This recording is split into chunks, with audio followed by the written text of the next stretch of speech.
মধ্যপ্রাচ্যে ফের আগুন, ইসরায়েলের হামলা তেহরান, বেরুত আর পাল্টা আঘাত ইরানের।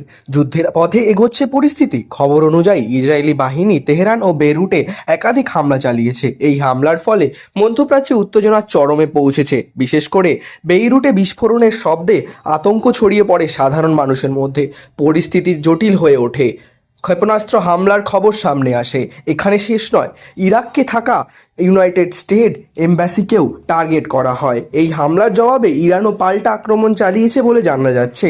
বিশ্লেষকদের মতে এই সংঘর্ষ দ্রুত বড় আকার নিতে পারে এবং পুরো অঞ্চলে যুদ্ধের আশঙ্কা তৈরি হয়েছে। বিশ্বের বিভিন্ন দেশ পরিস্থিতির দিকে নজর রাখছে।